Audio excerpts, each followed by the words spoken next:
John Deere is struggling under the weight of President Trump's economic policies. The American icon is down 29% from last year, and it's had to lay off more than 200 employees.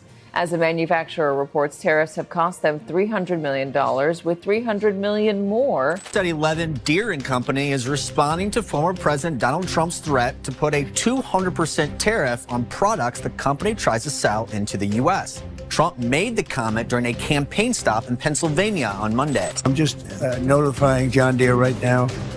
If you do that, we're putting a 200% tariff on everything that you want to sell into the United States. It started with a sentence that hit American manufacturing like a hammer. During a campaign stop in Pennsylvania, former President Donald Trump issued a blunt, unmistakable threat: a 200% tariff on every John Deere product entering the United States. For a company woven into the identity of rural America, the message wasn't just loud, it was seismic. Within hours, headlines erupted, production shifting to Mexico, layoffs spreading across Iowa, and one of the nation's most iconic brands suddenly standing in the center of a political firestorm. But what looked like a simple tariff threat was actually the first tremor of a much deeper shift. A shift inside an industry that rarely changes quickly, and almost never this violently. John Deere has long been a symbol of stability. Generations grew up believing that the green and yellow giant was untouchable, a fixture of American fields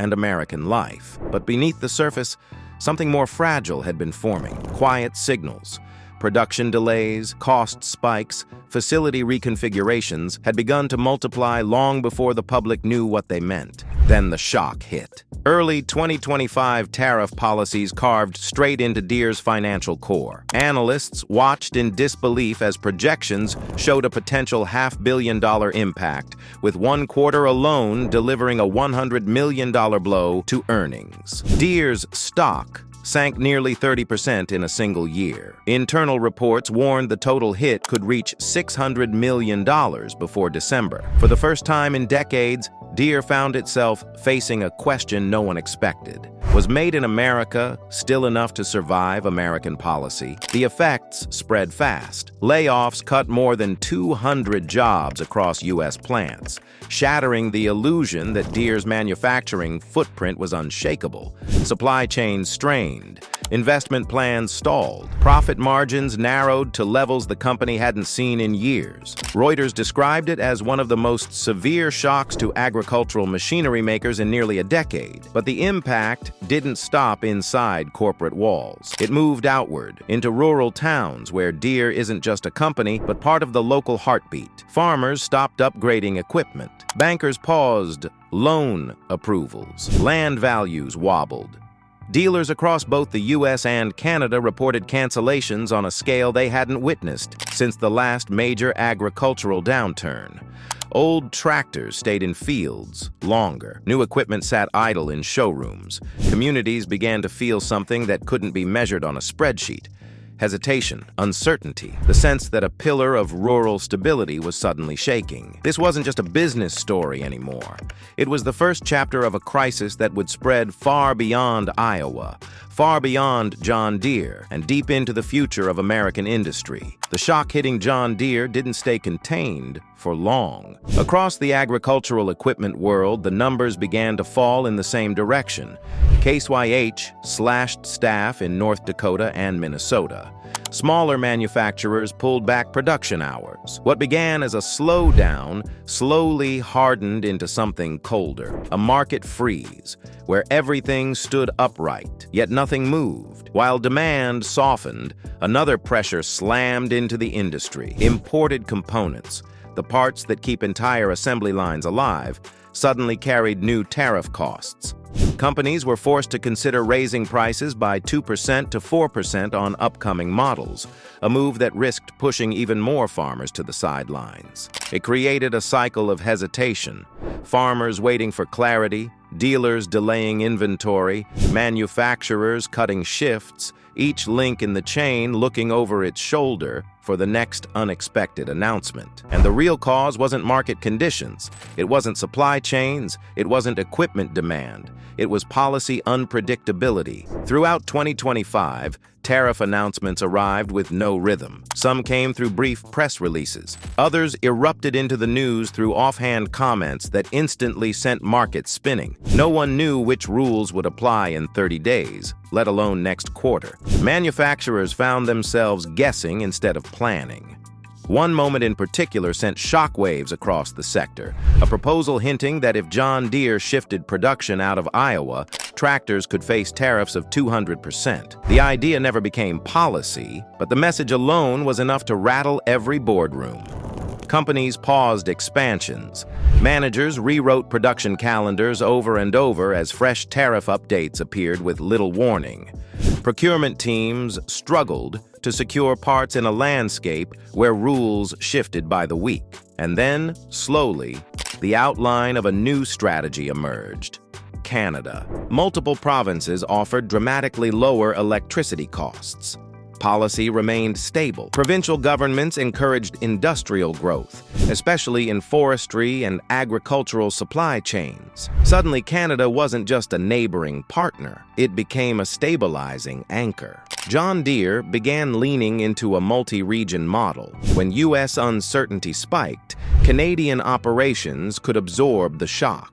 Evidence of this shift appeared clearly in British Columbia, where the Langley facility was elevated into a global center of excellence for tracked forestry equipment. With around 100 employees, the site punches far above its weight, supplying international markets without relying on U.S. demand to survive. Across Canada, John Deere maintains more than 6,000 employees and a huge dealer network deeply rooted in local communities. Canada also buys nearly 30% of American agricultural equipment exports, making it not just a backup location, but a core partner. By the time the pattern became clear, one truth was impossible to ignore. This wasn't just a Deere story. It was the beginning of a continental realignment spreading across entire industries. Deere's shift marked a turning point that reflected a much broader movement across global manufacturing. Companies facing volatile trade rules began searching for environments where long-term planning could proceed without sudden disruption. Increasingly, Canada emerged as that platform, close enough to the United States to serve the world's largest market, but stable enough to shield firms from the policy whiplash unfolding south of the border. Under the USMCA framework, products assembled in Canada retain North American tariff advantages, giving manufacturers the ability to sell into the U.S. without absorbing the unpredictable shocks that became common throughout 2025. This transformed Canada from a secondary option into a strategic anchor. It offered predictability, infrastructure, and trade clarity at a moment when global supply chains were desperate for steadier ground. This is how the multi-pillar manufacturing model took shape. Rather than anchoring operations in one dominant region, companies began spreading risk across multiple jurisdictions. In an era where geopolitical tensions and economic conditions shift rapidly, diversification became a form of protection. For Deere, this meant recognizing Canada not as a fallback, but as a permanent component of its global structure. For other multinational firms, it signaled a moment to rethink how the next decade of production networks should be built. The long-term implications will take years to fully reveal themselves. What is already clear is that industries once dependent on familiar patterns are now reassessing their assumptions. Stability has become a resource as valuable as materials, labor, or technology. As firms seek places where investment can proceed with confidence, economic influence may gradually migrate toward regions that maintain consistent policy and reliable infrastructure. The question that now rises above all others extends beyond any single company. Which regions will gain strength in this shifting environment, and which will have to redefine their place within it? Meanwhile, the tariff landscape continued to intensify. What began as a 25% increase in March escalated to 50% by June. Mexico's steel exports to the United States fell by nearly a third in value, while aluminum shipments dropped more than 20%. Negotiations between President Claudia Sheinbaum and President Donald Trump offered temporary pauses, but little certainty. Most tariffs, except those targeting steel, copper, and aluminum, received short-term extensions, leaving businesses unsure of what rules might apply next. Nuevo León, once celebrated as Mexico's nearshoring capital, felt the effects immediately. The Tesla gigafactory, once the region's symbol of unstoppable momentum, was placed on hold as the company waited for clarity on long-term trade rules. Smaller firms that had built their future around the project were left staring at a stalled horizon. Even with government reassurances, the sense of suspended progress continued to grow. Many believed the wave of rapid industrial expansion would lift their communities with it, but the recent shakeup has revealed a harder truth. Most of the rewards have flowed upward, collected by major corporations with the scale to withstand uncertainty. In Nuevo León, officials insist the overall impact remains contained. They frame the disruption not as a setback, but as a chance to reinforce local supply chains. Their message highlights the push for large manufacturers to source more components from nearby producers, while offering loans and tax incentives to help smaller businesses upgrade equipment and compete for a place in global networks.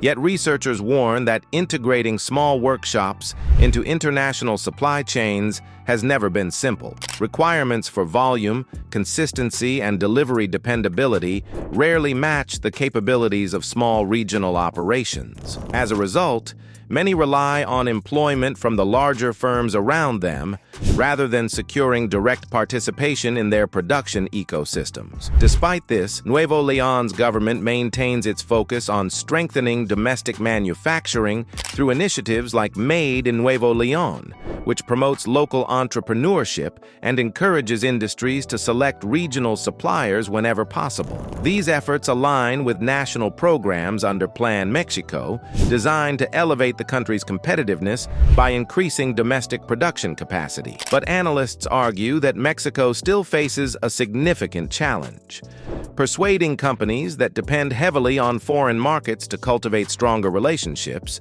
with local customers. Much of what Mexico produces is built and priced for export, leaving domestic buyers unable to absorb the products. This mismatch continues to complicate policymakers' attempts to balance global ambitions with internal development. Next year's review of the United States-Mexico-Canada agreement adds another layer of uncertainty. Nuevo León officials are advocating for equal treatment of Mexican aluminum and steel under USMCA rules, allowing those products to enter the United States without additional tariffs. They present this goal not simply as protection against instability, but as a strategic opportunity to fortify the region's competitiveness. Mexico's relationship with the United States remains essential, with its economy tightly connected to international trade. But beneath the political and economic negotiations, a quieter reality is taking shape among small workshop owners. Signs of recovery have begun to emerge. Machines that sat idle for months are running again. A few companies report that production cycles may slowly return to their previous tempo. The mood, however, is cautious. Business owners welcome the shift, but insist that confident statements matter far less than confirmed purchase orders. Many say they will not fully trust the recovery until contracts return to their desks. For now, they navigate a landscape shaped by shifting policy, global pressure, and the fragile balance between international supply chains and local resilience. Companies may speak of improvement, but workshop owners know the real turning point will arrive only when the next signed order makes its way back into their hands.